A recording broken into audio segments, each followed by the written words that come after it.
Hello and namaste everyone. Thank you for tuning back into our To Be Free series that we are doing, Pathways to Create Health, Happiness and Harmony. We have been exploring many topics about how to maximize our happiness, how to improve our health, and how to build harmonious relationships. And now we are going to start going a little bit deeper into the functions of the mind and the body and how they relate to each other and how to really get to that state. And in today's session, we will start to dig a little bit deeper into mind, because we know at the end of the day, the very essence of this entire practice of meditation or yoga or any of these practices to experience highest health, happiness and harmony lies in the way the mind functions. Mind is at the root of all this. So it becomes very important for us to understand mind. And even in our sukshma practices, sukshma meditation practices, we focus a lot on the mind. In fact, the word sukshma itself means micro, and sukshma sarira, or the subtle body, is nothing but the mind and the senses.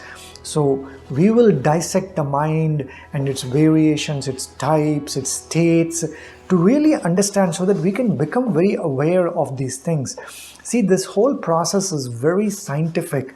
It is not just some mumbo jumbo abstract concept, but you will be actually able to see how we can dissect the mind and we can understand the mind so that we can become empowered. We can become the master of the mind. We can take charge of the mind, because we know, again, the root cause of most of the pain and suffering that we go through in this life is mind.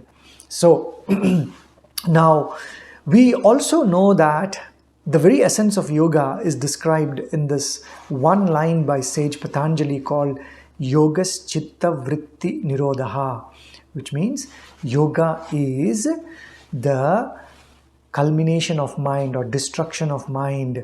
Chitta is the field of mind. Vritti is those changes that are happening in that field of mind.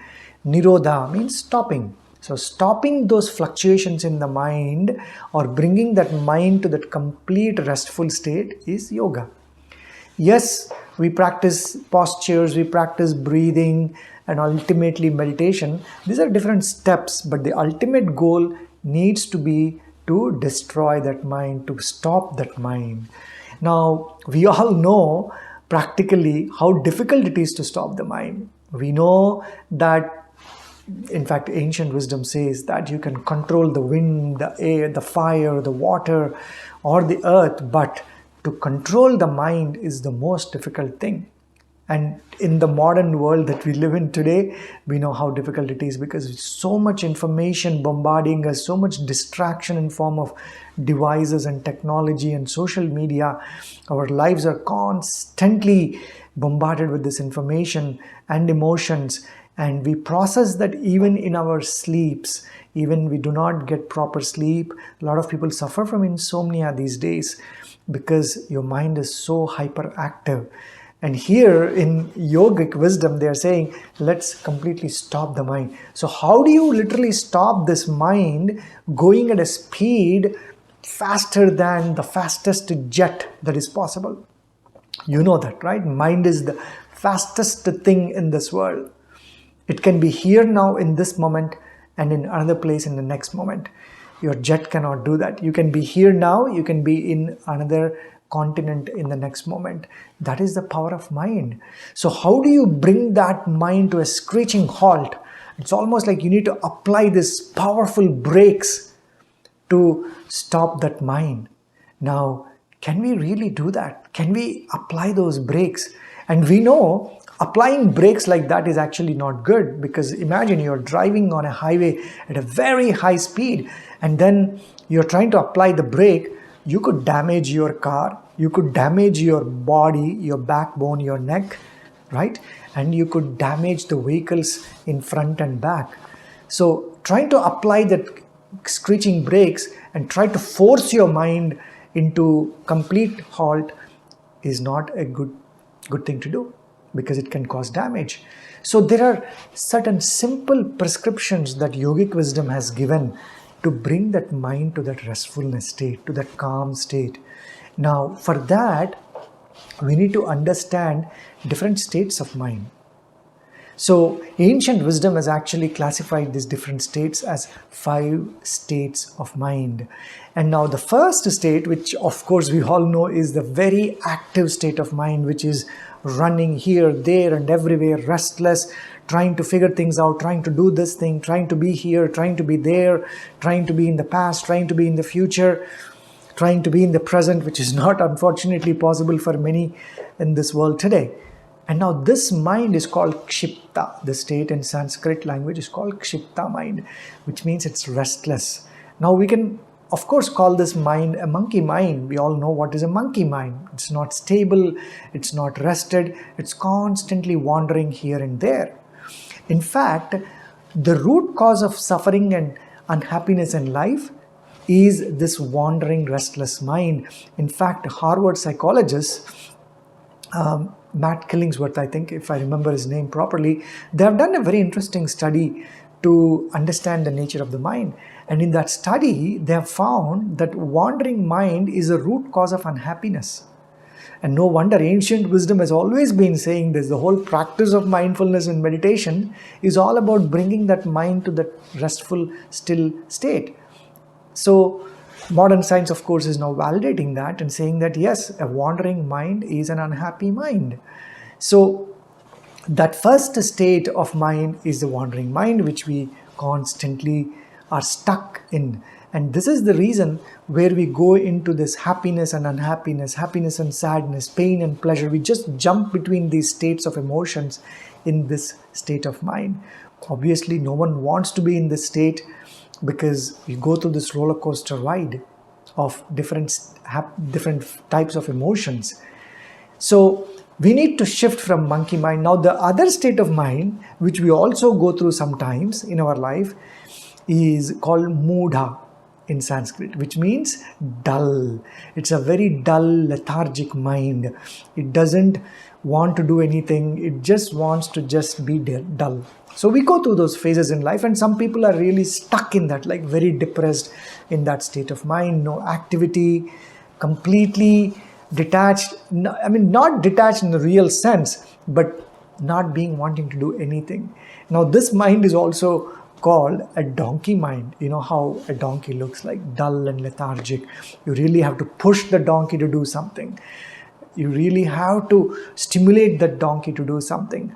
So that is a state of mind that we all go through. Now, this mind is not good as well, because it leads to lethargy. It leads to very bad state of mind where we are dull and depressed, and it can cause obviously a lot of damage to ourselves in form of various illnesses in the mind. So if you look at the first state of mind, it's very anxious mind, and the second state of mind is a depressed mind. And today in the world, we are looking at various types of mental illnesses, and these illnesses are predominantly either anxiety or depression. And no wonder this used to be not the case in the past. If you look at the historical times, anxiety and depression was not common. Even in my childhood, nobody talked about anxiety and depression. In our parents' times, it was not even there. They had other ailments, but mental illness has become very predominant. And of course, we have to blame ourselves for that. Our lifestyles, our innovation around, where we are so fast in many things, so super excited about things, and then super dull with many things. So to understand mental illness, to create mental wellness, we need to understand these different states of mind. Now there is a third state of mind called Vikspita, which means a state of mind where there is flow. There is flow like a butterfly. Now this mind is like a butterfly. You see how the butterfly is just flowing like this constantly, right? It's not as excited as monkey. It's not as dull as a donkey. It has a flow to it. But it also can go through some fluctuations. This state of mind, there is calmness predominantly, but it also is susceptible to changes like happiness and sadness, but predominantly calm. But it is still susceptible to the other states as well. Now, as you see, we are progressing from this excited to dull to a predominantly calm state.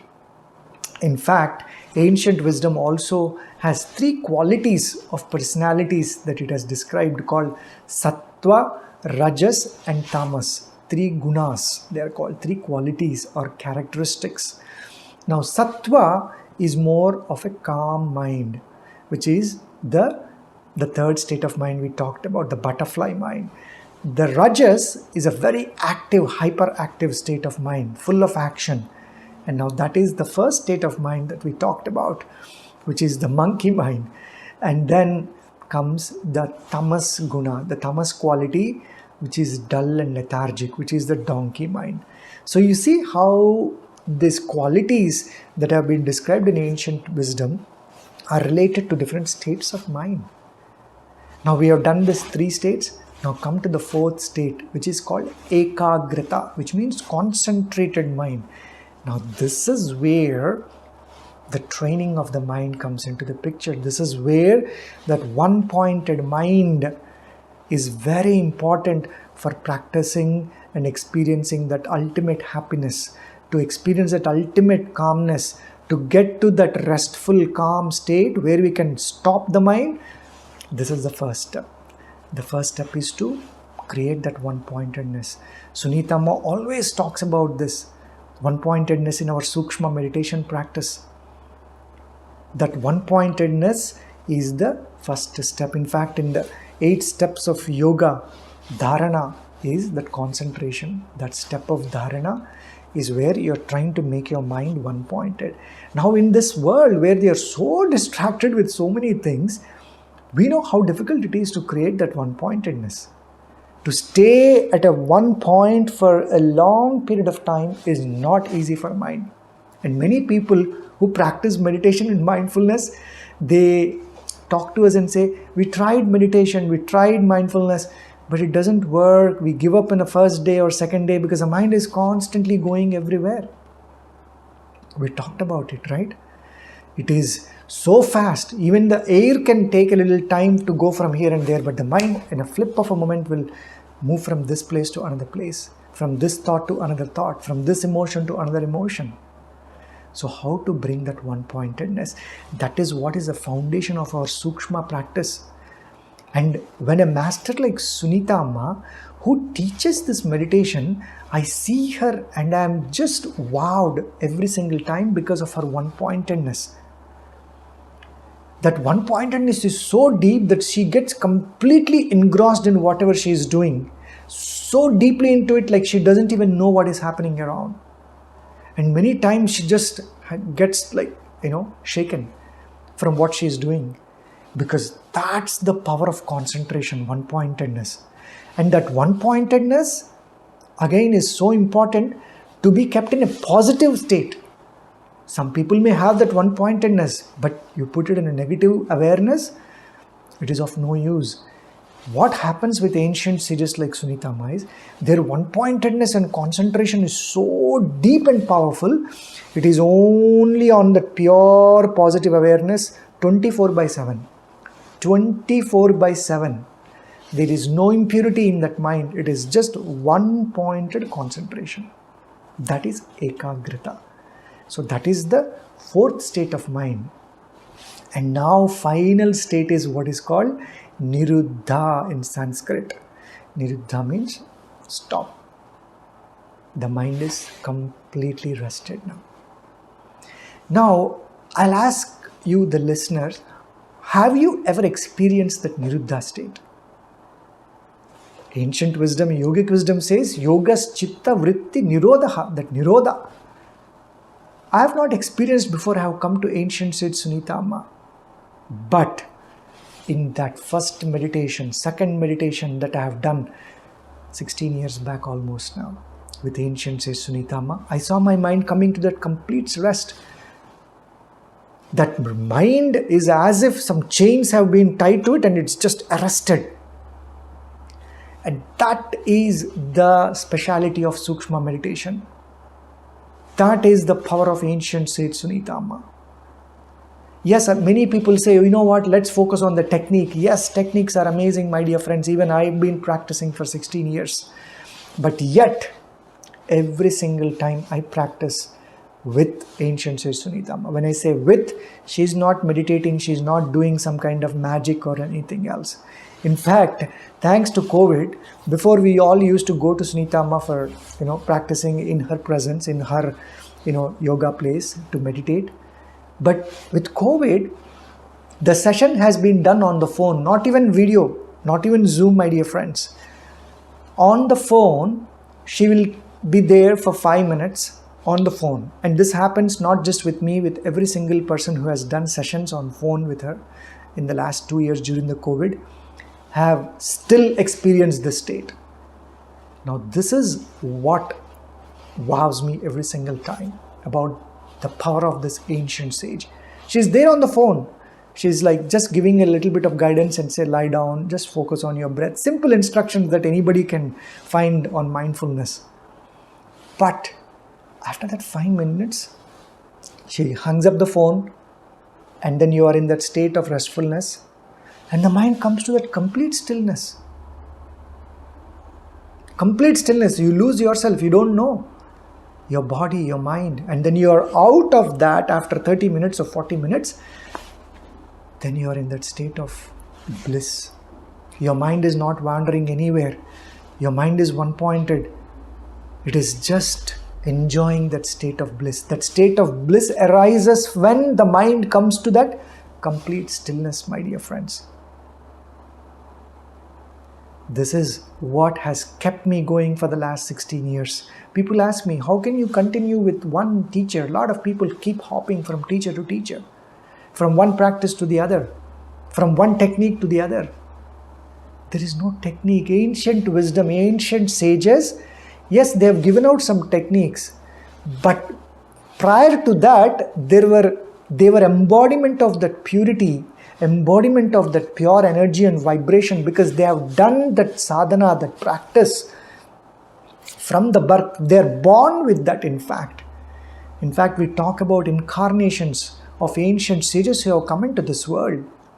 They have come into this world already being enlightened and awakened. And such masters are very, very rare to find in this world today. And Sunita Amma is such an ancient sage, and I'm blessed. And everyone who has come and practiced Sukshma, they do say that. They have experienced the same thing. But of course, that consistent, constant practice throughout and being with a teacher for a long time is important, because this mind is conditioned so much. You again come back into the world, you get back into that rut, and then you're running again.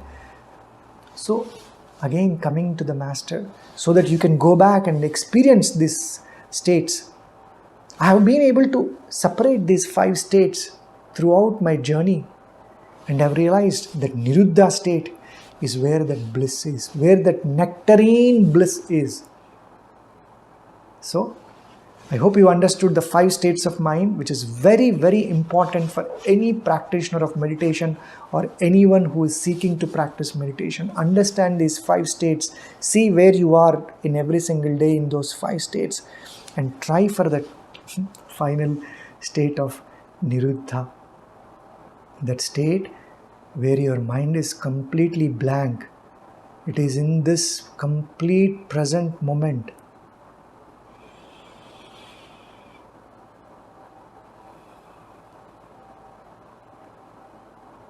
And you just get drawn inside, inside, inside.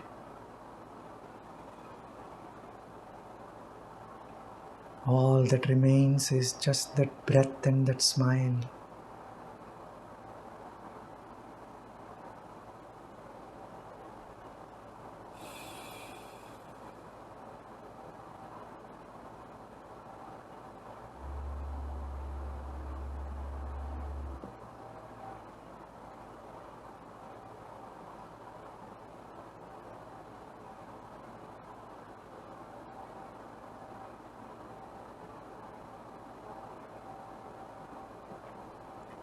You can continue to focus on your heart, on your breath and your smile.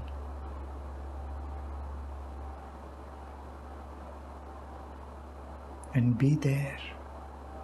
Be there. Let all that activity of mind come to rest. Ancient sages like Sunita Amma, they are cleaning that mind,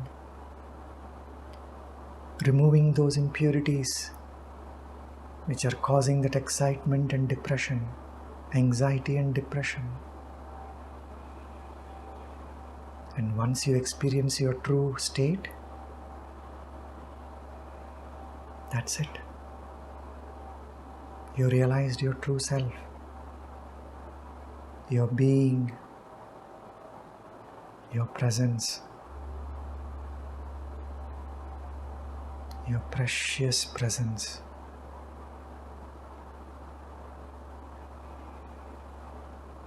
Which is bliss, bliss, and bliss.